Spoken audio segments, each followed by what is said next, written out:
बात करते हैं देश को आज़ाद कराने वाले वह व्यक्ति के बारे में जिसे आप शायद भूल चुके होंगे। जी हाँ, मैं बात करता हूँ भगत सिंह, सुखदेव और राजगुरु, जिसे एक ही दिन एक ही वक्त में फांसी पे लटका दिया गया था और इनकलाब लगाते लगाते वो देश के लिए शहीद हो गए।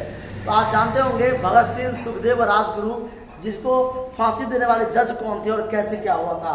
तो बात करते पंजाब के रहने वाले भगत सिंह, राजगुरु और सुखदेव के दो व्यक्ति जो देश के लिए एक ढाल बन गए थे कि देश को आज़ादी करवाना है और इस ब्रिटिश पार्टी को उखाड़ के फेंकना है। तो इसी तरह से देश को आज़ाद कराने में लगभग 200 साल तक लग गए थे, 150 साल तक। भारत लगभग 190 साल तक गुलाम था अंग्रेजों के अधीन। और यहाँ पे जो शासन हुआ था बहुत गलत तरह से, कोरो मारना, हैंडर मारना, चाबुक मारना, लोगों पे जबरन खेती करवाना, नील की अफीम की खेती करवाना। उसी तरह से बात करते हैं भगत सिंह को फांसी देने वाले, सजा सुनाने वाले न्यायाधीश कौन था, तो C.G. हिल्टन, जो कि भगत सिंह को, सुखदेव, राजगुरु तीनों को फांसी सजा देते थे, सजाए मौत लिख दिया था। महात्मा गांधी राजनीतिक गुरु कौन थे, यानी महात्मा गांधी के राजनीतिक गुरु कौन थे, तो गोपाल कृष्ण गोखले जो थे वो महात्मा गांधी के राजनीतिक गुरु थे। और महात्मा गांधी चाहते तो भगत सिंह, सुखदेव, राजगुरु को मरने से बचा सकते थे, लेकिन ऐसा नहीं हुआ। उन्होंने देश के लिए विशेष सहयोग नहीं दिया।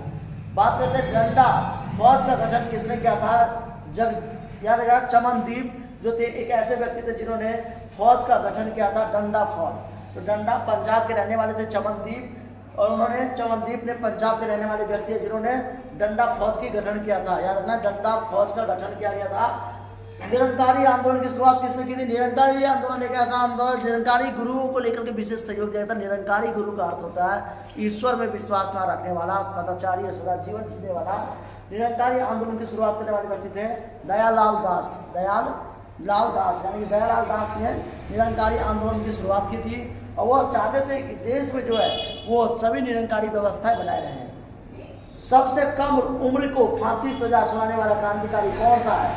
जी हाँ, ये भी बहुत अच्छा क्वेश्चन पूछा जाता है कि ऐसा व्यक्ति कौन सा था जिसे सबसे पहले कम उम्र में फांसी की सजा दी गई थी। आप जानते होंगे कम से कम उम्र में फांसी देने वाले व्यक्ति थे बंगाल के रहने वाले थे खुदीराम बोस, जिसे कम उम्र में फांसी दिया गया था और वो चाहते थे कि देश को आज़ाद कराया जाए। तो खुदीराम बोस एक ऐसे व्यक्ति थे जिसे कम उम्र में फांसी दिया गया था और गीता पे हाथ में रखे हुए वो शहीद हो गए थे। उन्होंने काकोरी कांड को अंजाम दिया था, काकोरी कांड।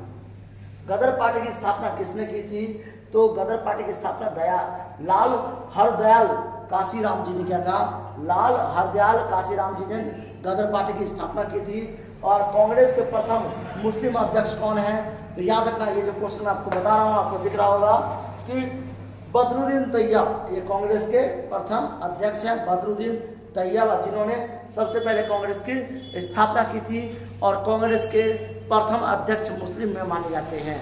ऐसे क्वेश्चंस के आप हमारे चैनल पर बन सकते हैं। आप हमें बता सकते हैं कि किस तरह से क्वेश्चन आ सकते हैं। जैसे आप जानते होंगे भगत सिंह, सुखदेव, राजगुरु को फांसी देने वाले व्यक्ति थे C.G. हिल्टन।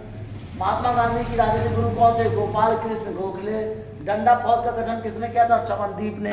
तो ऐसे कई सारे क्वेश्चन आपसे पूछे जाएंगे। आपको BPSC में सही सही जवाब देना है, सही से पढ़ाई करनी है, ताकि इस बार आपको निकालना है और आप इस 6 रैंक में जाकर के टीचर की उपाधि प्राप्त करें। जय हिंद, जय भारत।